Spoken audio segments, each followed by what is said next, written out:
The NYPD was raided by the FBI. Hilarious. Bitcoin is back, 55,000. Who told you? Nick Hodge told you last week. Gold, not so hot, 1757. The Zodiac Killer apparently has been found. We'll get into the details of that. We'll talk the Tennessee police going wild. We'll talk Tesla coming to Austin. The Pandora's box of I don't even know what yet. A lot going on in this bizarro world. I am Gerardo Del Real along with my co-host, Mr. Nick Hodge, and this is episode/therapy session 138 of Bizarro World. How are you, Mr. Nick Hodge? You can get away with a lot of stuff in South Dakota, apparently. I'm doing pretty good, Gerardo. How's it going? It's going well. Thank you for asking. Yeah, South Dakota, some quietly, some not so quietly, is apparently, a place for the naughty, sick people to play. Yeah, and store their money.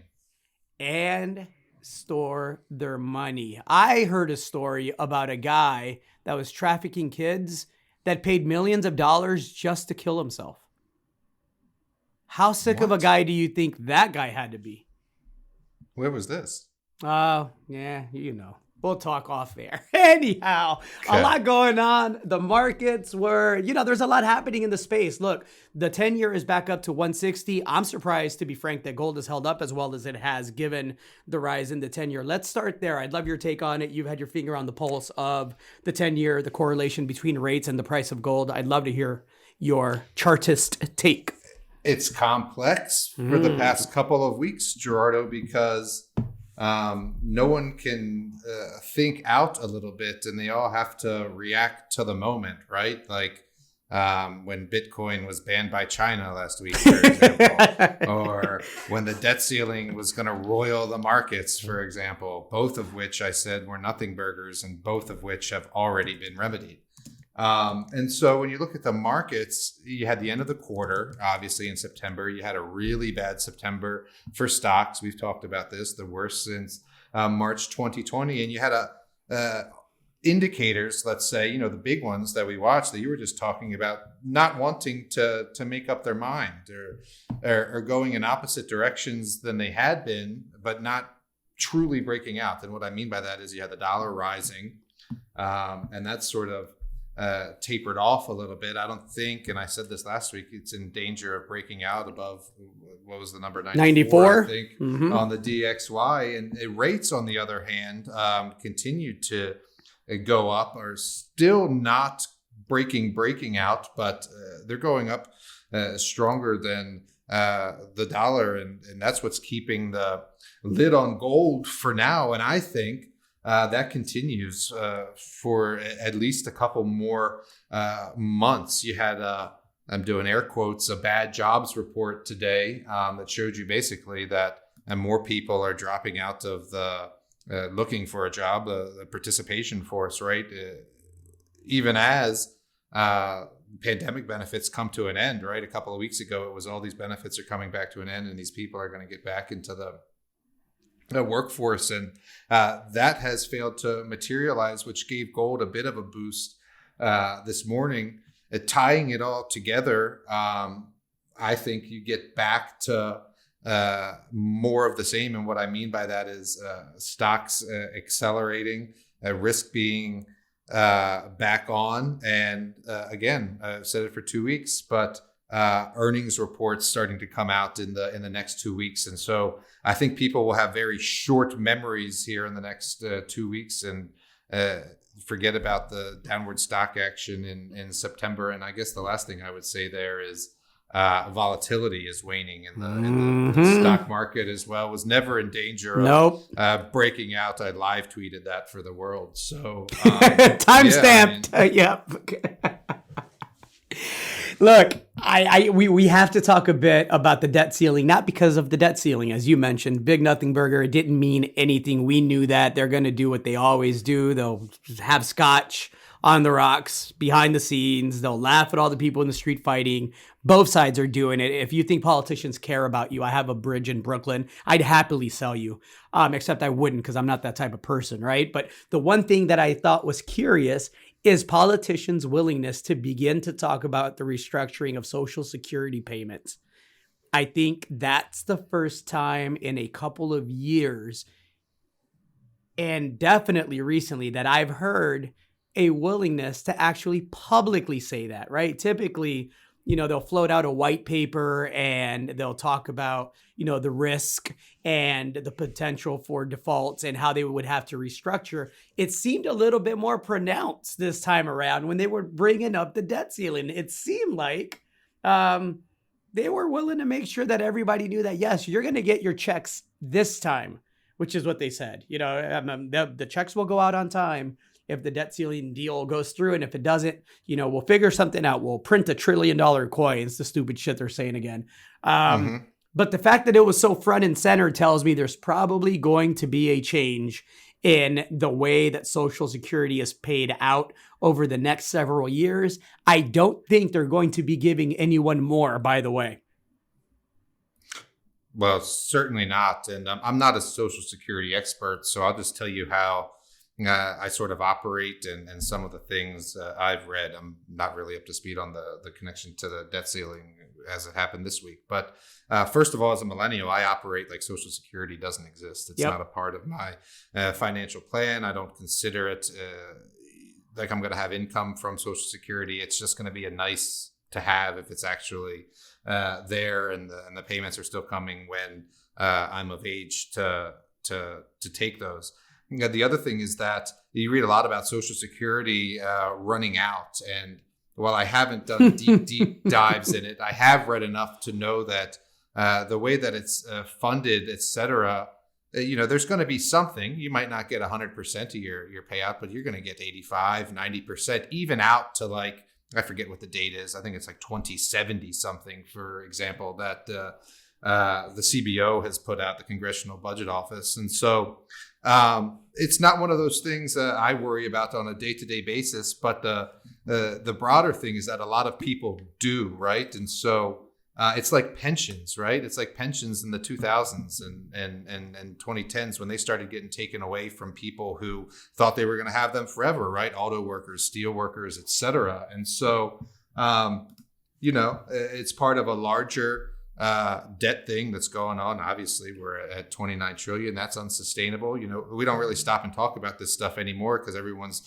glued to the Fed and has sort of forgotten about the money printer going burr, et cetera. But all those chickens are going to come home to roost eventually. And so if you're dependent on Social Security, or you think you will be dependent on Social Security, of course, what I would say is think less about that and more about investing now and learning the public markets so that you can take that risk off the table for yourself if the government is not going to send you your Social Security check, which again, I don't consider or even really want. And in the first place, but I pay my taxes, so I'll take it. So anyway, what did you think when you were seeing this, them talk about the Social Security thing? No, I feel for the people that really depend on this because, politicians are taking a victory lap because they can guarantee that at least up until December, seniors will be able to get their Social Security checks on time. That didn't feel really reassuring for, the most vulnerable amongst us, that maybe the older or the lower income people that really depend on these checks to kind of get by. And in a time where inflation is not transitory, by the way, that word wasn't used one time in the Fed statement this go around. So for all you Fed geeks out there that thought it was going to be transitory, even the Fed is stopping using that word. But I digress. Going back to my take on Social Security, it's a little concerning to me that they're proud of the fact that they got the payments out in time and that they'll be able to do so until at least December. It tells me that people should start looking for alternative ways to make a living, to get a secondary income. I know that's harder the older you are. I also know that's harder the worse off you are economically, right? It's getting harder and harder in this country to see upward mobility, especially if you come from a disadvantaged position. And so, no, my heart hurts a little bit, especially for older people and vulnerable people that depend on this, because I think, I think slowly but surely they're going to chip away at this. And, I don't have much confidence in government, Nick. That's it. That's what it's always been. I mean, that's sort of part of the genesis of the business that we're in, the newsletter space, right? Is not going with the mainstream, certainly as finances are related, and wanting to manage it ourselves, take it in our own hands, and not be reliant on the government. And again, I said we got to keep harping on it last week. It's only the result of your government's policy and your Federal Reserve's policy that those disadvantaged are finding it harder to have upward mobility. It's not the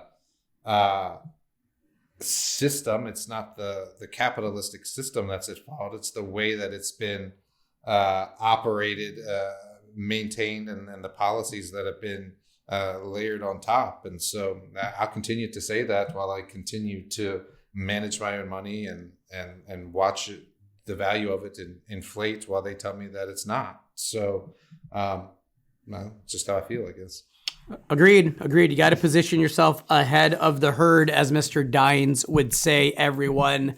That requires some conviction and it requires some risk. I think, when I moved to Texas in 2013, I had my reasons. When Nick moved to Washington State, he had his. Those were, pretty consequential decisions to take your kids and your spouse and, leave a place that you had been in for quite some time and go to a brand new place and, buy real estate and then, leave a steady check and, launch our own company and then, develop and build another one.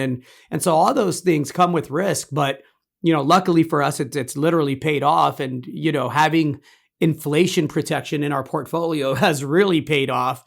But there's still a lot of runway to make money in this space. And, hopefully, again, I'm going to talk our own book here, Nick, but people can go to Resource Stock Digest or dailyprofitcycle.com and get some of the free content. And for those of you that are able to act on, paying for a subscription of, more guidance and research and insights that's specific, it's probably not a bad time to do that. It's not getting harder to make money in the market. I can tell you that much. No, I mean, the commodities are literally melting up. I mean, I was reading, and we're going to be speaking about this soon, so I'm having fun putting together these presentations. But lithium prices, I mean, just, there's not even a word, like ripping isn't even the right word. They're exploding higher. Like these commodity prices are literally melting up here. And yeah, you got to be in the market. And I guess another point I would add on there is that even though this inflation has been around, we've talked about energy, we've talked about metals, and we've talked about how officials have positioned it as transitory. Because of that positioning and because of the mainstream media's unwillingness to report honestly on inflation, people are late to the trade, right? And that's sort of what makes things go up further, right? Climbing walls of worry, bringing new audiences into the thing. Like I'm seeing it more now, right? The natural gas price stories in Europe. I read this morning that they stopped producing aluminum in, I think it was the Netherlands or something, because the electricity prices are simply so high. And so, you got to be in there owning things that are inflating.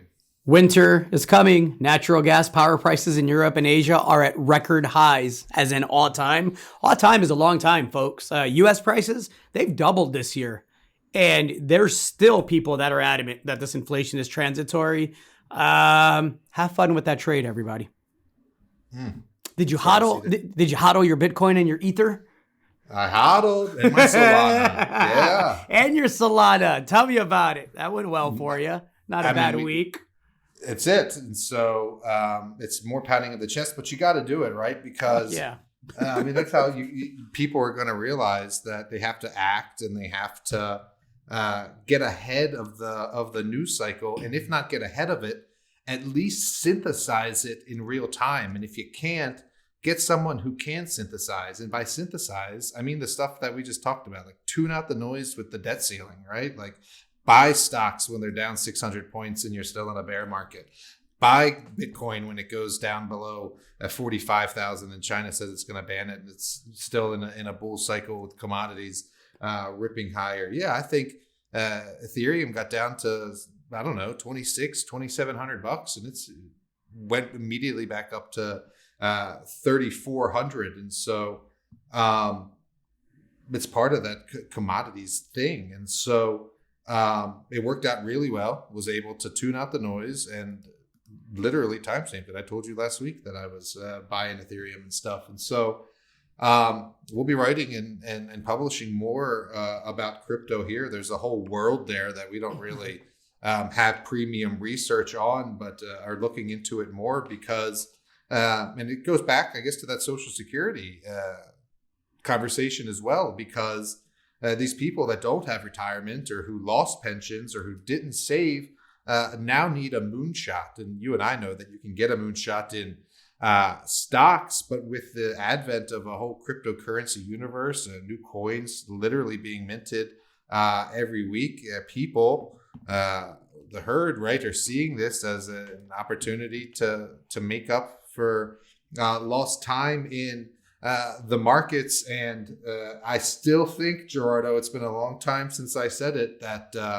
there's a lot of crypto soldiers being trained for the gold army, and it's not time to join the ranks yet. Agreed. I'm going to give everyone something to do due diligence on outside of the markets and crypto. Real estate, which is where I started my investing career, right? Way back in, I think it was 2005. I, bought my first residential / commercial building, didn't have much money. All I needed was a pulse, and the banks were willing to give me a loan. And I know that wasn't sustainable. I knew that wasn't sustainable. So I took as many of those as I could get, flipped some places, sold some places, kept some places, sold them eventually. Anyhow, it's kind of where I started, learning to take advantage of trends and cycles and interest rates and the greed of banks and the system and central bankers, and use it to my advantage. I say all that to say that there is a tiny little town of about 18,000 people that's about 10 minutes from where I live, Nick. It's a town called Taylor, Texas, in Williamson County. Taylor, Texas, it appears, and it's not final, but it's worth looking into at this point. It appears they're close. The whispers say that they're close to securing a $17 billion chip plant from Samsung. So the project is expected to be the most advanced facility to date for Samsung. It would create 1,800 high-paying jobs in a town of about 18,000 people. The economic stimulus that it will bring to a tiny little place like Taylor make it prime opportunity to see some real appreciation. Now, Taylor, for those of you that aren't familiar, most of you probably, is one of the few Central Texas towns that has not outperformed year-on-year appreciation when it comes to housing prices, right? It hasn't boomed because it's a lot of country land, it's a lot of flat land, and it just hasn't had the infrastructure that an Austin or a Georgetown or a Round Rock, which are the other neighboring Central Texas cities and towns to Taylor, have benefited from. So take a look at Taylor, Texas. For those of you that are well off, developers out there, people that own trust, real estate trust, that might be a good 5 to 10 year horizon type trade if you can buy some land or develop some subdivisions or build some houses, because I think there's going to be plenty of demand, especially if the Samsung deal goes through. Love it. All right, what else do we got going on out there? Did you see that they maybe found the Zodiac Killer? No, and I thought, didn't we just find a serial killer like last year? Like somebody's wife wrote a book. Patton Oswalt's wife. Was that a different killer? Am I getting my serial killers mixed up? I think that was a different killer. Another killer. Okay, tell me about the Killers are everywhere. So the Zodiac Killer is famous for a series of apparently random murders. And the guy became notorious because he wrote cryptic notes to the cops and the media and basically teased the hell out of them. And the short story, to not make it too long, is they never found this guy. And I guess apparently they recently cracked the code on one of his letters. And the gentleman that they are saying was the Zodiac Killer is a guy by the name of Gary Post. He died in 2018. They say they've cracked the code. The code consisted of acronyms that involved every letter of his name. And so, if you've seen the Zodiac Killer movies, if you've seen or read some of the books, some of the stuff that he did was horrific. But interesting story. The guy died in 2018. There was a friend of his that put a post in 2017 or 2016 on Facebook saying, hanging out with old man Gary / Zodiac ? Interesting. So yeah, I'll post a link to the story. He's got an eerie resemblance to some of the sketches from eyewitnesses that had seen the guy way back in the 60s and 70s. But I thought that was interesting. Another thing that I thought was interesting and made me laugh a little bit was the FBI raiding the New York Police Sergeants Union. And immediately afterwards, the union president resigned, right? And so, it's always law and order. This is a guy that talked a lot on Twitter during the Black Lives Matters protest, always has something to say that's usually snarky at people. He called a local politician, U.S. Rep Richie Torres, a first-class whore because he's gay. There was a young lady that was murdered in Central Park. He hypothesized openly that she was killed because she was there to buy marijuana. It turned out afterwards that she was just out for a walk in the park, and 3 dumbass kids stabbed her during an attempted robbery. So this isn't the guy that's been the most sensitive to victims or people in general. And seeing him get raided by the FBI, I don't ever root for that to happen, but if he's done something wrong, he'll have a chance to defend himself. And I, for one, am looking forward to seeing what it is that the FBI decided Mr. Mullins had done. Well, who knows? I'm not going to speculate, but it's no secret that police officers break the law all the time. Various laws. Don't have to get into it here, but there's the Twitter threads we can. and things you can go see where every week they post stories from police precincts around the country where police were arrested for whatever, domestic battery, child abuse, sexual abuse, coercion, whatever. There's cops breaking the law all the time. And if the FBI is involved, this is obviously not a petty crime. And so me, Gerardo, I obviously want to see what those boys in blue were up to, right? These are also the boys in blue in New York. Weren't they putting like the thin blue line on skulls on their cars and stuff during the Black Lives Matter protest?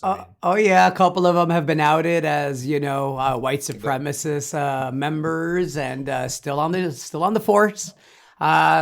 So yeah. Another, for those of you thinking that I'm only picking on NYPD because I used to live there and because they tend to be a bit more vocal than the other departments in the country because it's the largest police force.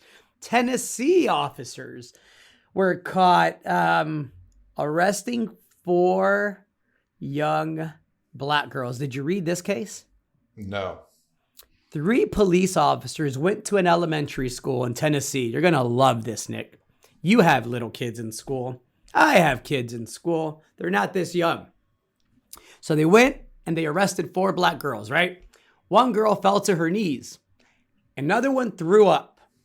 The cops handcuffed the youngest, an 8-year-old with pigtails. I can't make this up. Do you know what the supposed crime was? Illicit bubblegum distribution. It's worse than that. They watched a couple of boys getting to a fight and did not stop them. What? Gets better. The cops ended up arresting 11 kids in total, and they used a charge called criminal responsibility. Now I'm doing air quotes. And so This happened in Rutherford County.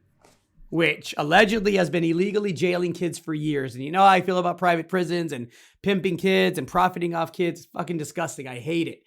This has happened under the watch of a judge named Donna Scott Davenport. Now, she is a treat. She is the only elected juvenile court judge the county has ever had. So she gets to oversee the courts. She gets to oversee the juvenile jail. And she has directed police on what she calls our process for arresting children. It gets better, Nick. It took her 9 years and 5 attempts to pass the bar exam.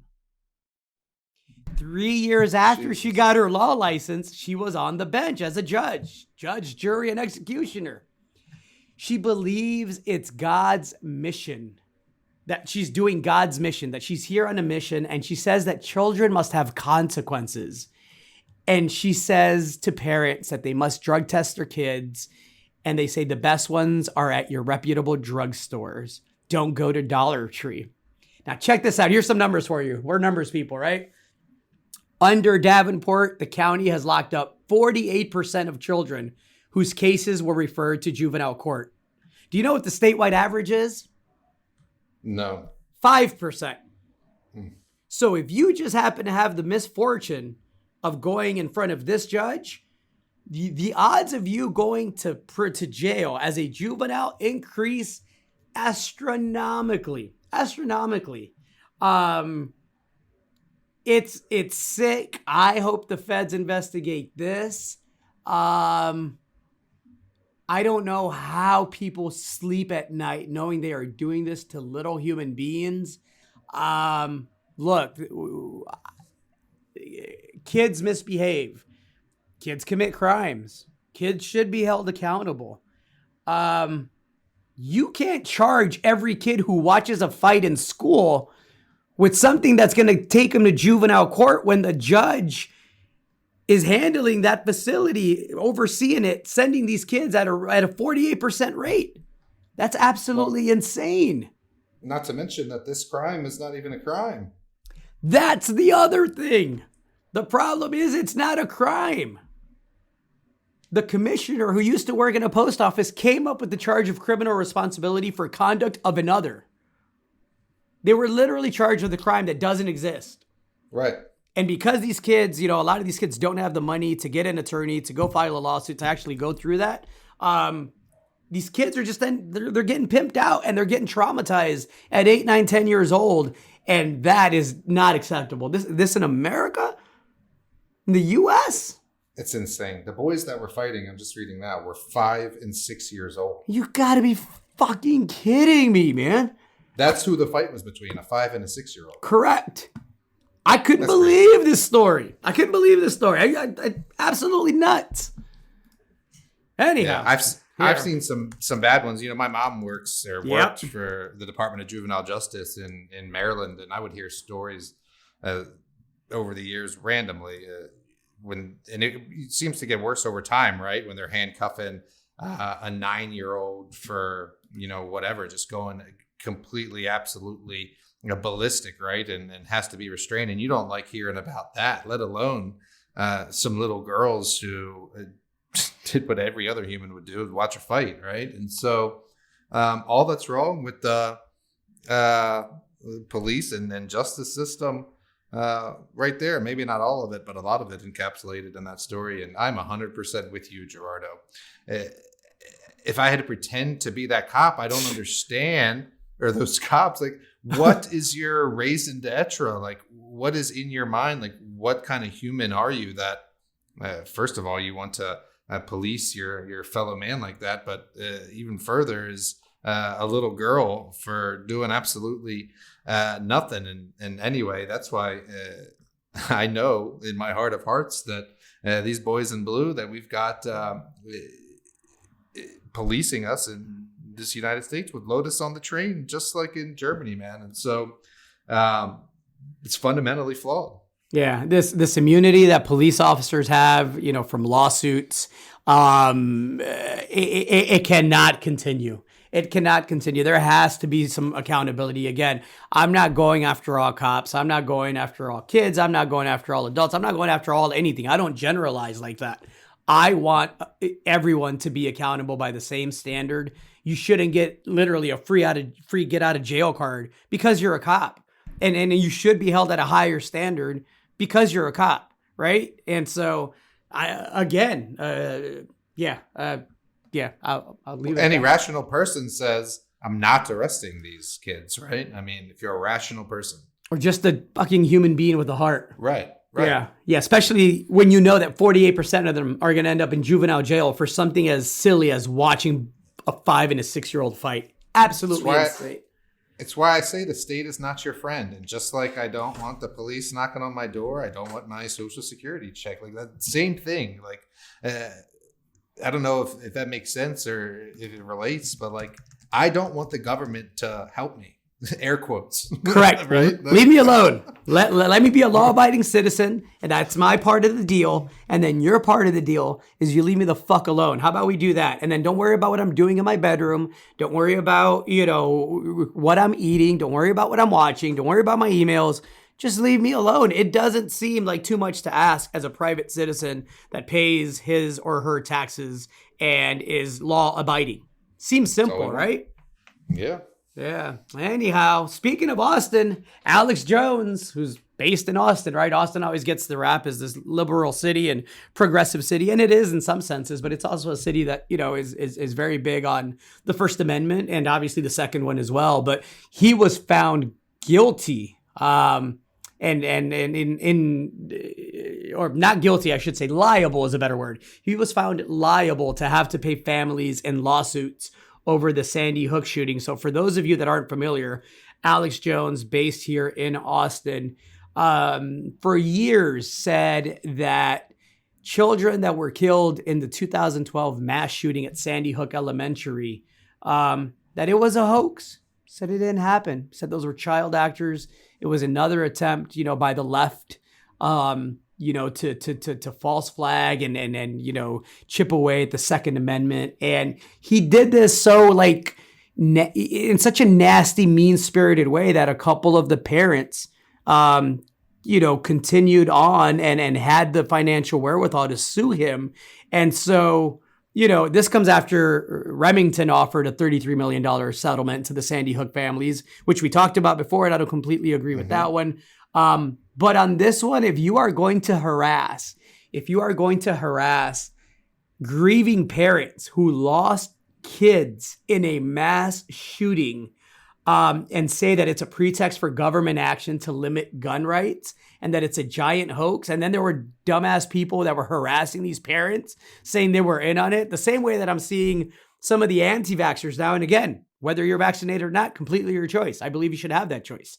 But when I see parents running up to parents that have their 7 or 8-year-old kid that chooses to wear a mask and yell in their faces, boy, I hope you don't ever do that to me and my 13-year-old who wants to wear a mask, even though he's vaccinated. We were at dinner yesterday. None of us are wearing our mask. We're all vaccinated. We're comfortable with, not wearing a mask. He's like, well, I haven't had COVID. I want to wear my mask. I'm like, you can take it off. You're safe, or outside having dinner. It's not a big deal. He's like, nah, I'd rather wear it when I'm not eating or I'm not drinking something. I'm like, cool, totally your choice.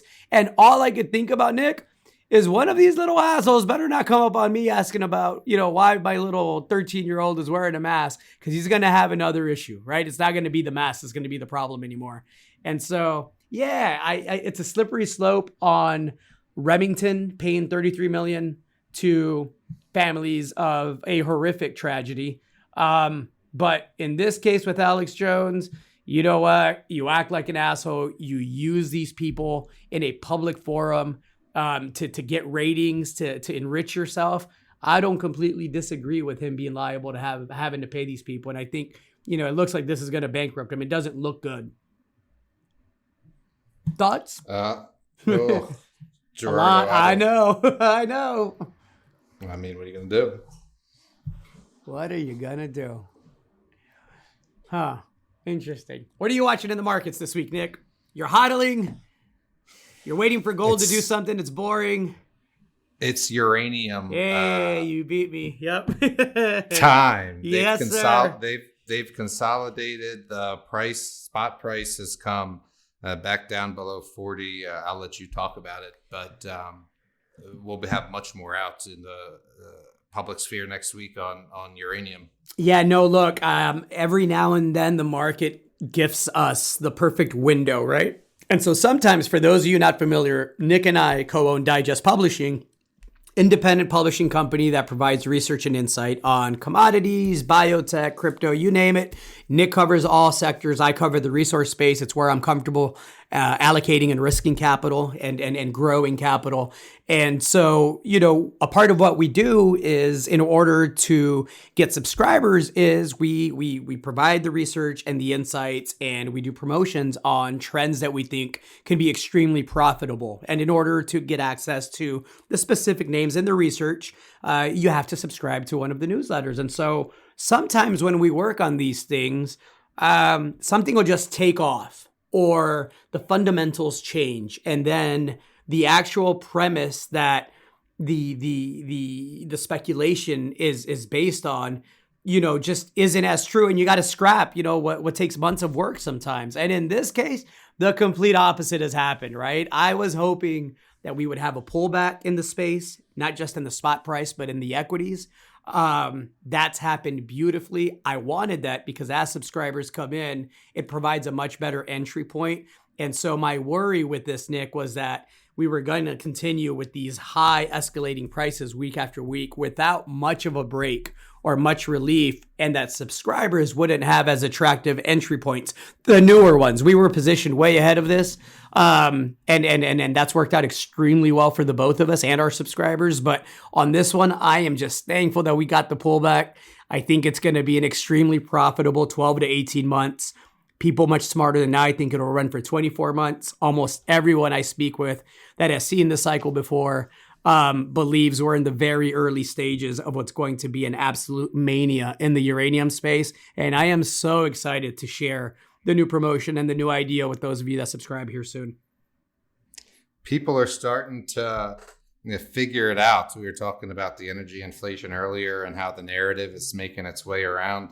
I was out to dinner last night with a local real estate guy and our wives, and we somehow started talking about this commodities, inflation, stuff like that, and stocks. And we didn't know each other well, so we got into a little bit about what I did. And the wife has been his wife, as you know, as many have over the past year, and enjoyed dabbling in the public equity markets, right? And guess what she has a portfolio of?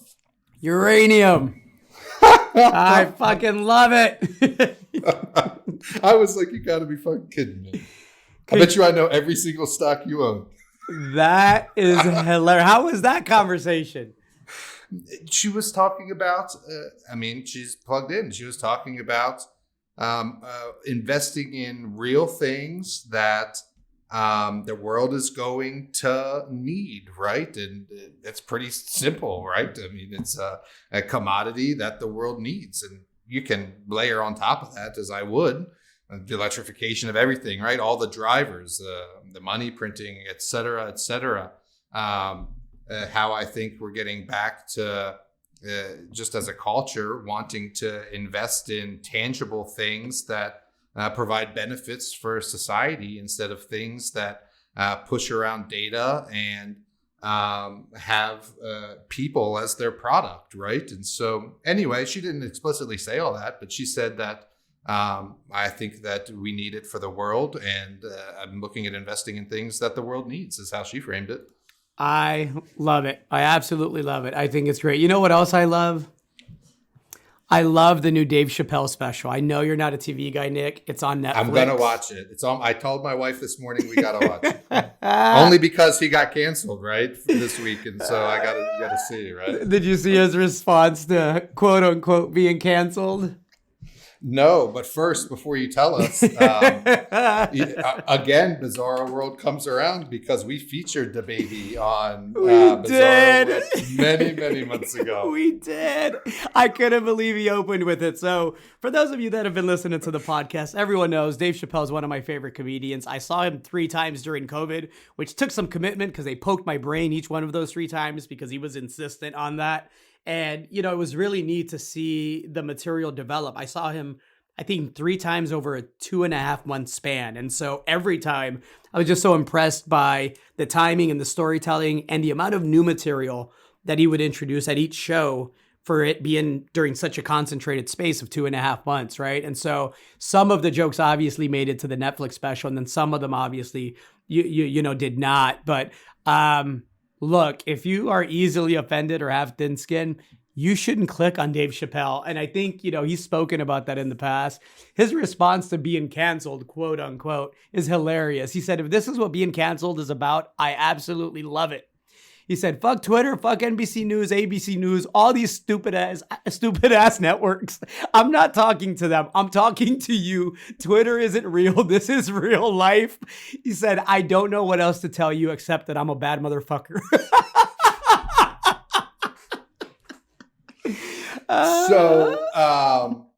One of the more astute quips I saw about it was that he's got the antidote to cancel culture, which is fuck you money. And so he could say what he wants, right? Because how you going to cancel somebody that has fuck you money and could, you know, put out his own production if he wanted. And so anyway, I thought that was sort of funny. And then I haven't watched the special, obviously, but makes total sense, right? I mean, the points that he was making is you can get, at least the one that I saw was that the baby's career, it didn't get canceled for murdering somebody in a Walmart.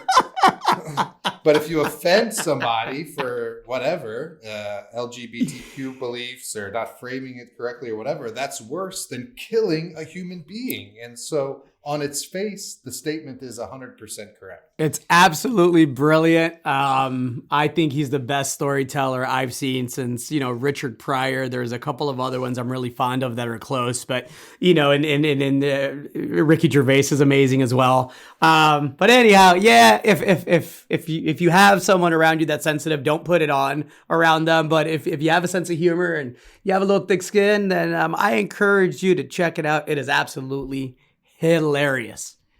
It's on my list for this weekend. I love it. I'm watching Uranium this week, obviously. Big promotion to get out. Excited for the opportunity to bring that to the public space. What else do we have going on, Nick? Anything else that... Oh, we got a lot going on, but if you want to market insight specifically is would be, like I said, risk back on, but in the small caps is what I was writing. So yep. I had sold some smaller cap positions a couple of months ago because I thought we were in for a tougher environment for those things, and sticking to my call here that I think stocks continue to go up, and that includes the smaller cap sector that has frankly been sideways for a couple of months. So that would be something to take a look at, I think.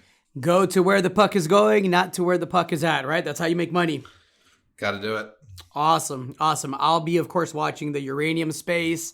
I like the way copper's held up despite China selling into the market. If you believe in the energy trade and the electrification of everything, I think there's some pretty compelling copper opportunities out there.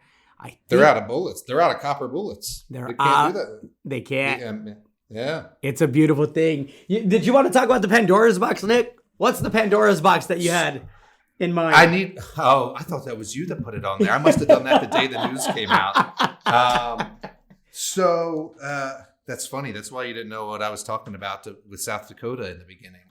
So the Pandora's box, we'll talk about it more next week because I want to get some specifics. But it was a release of papers this week that showed where global leaders, got it. prime ministers and things stash their wealth and how they, spend money, all that sort of stuff that you sort of know goes on.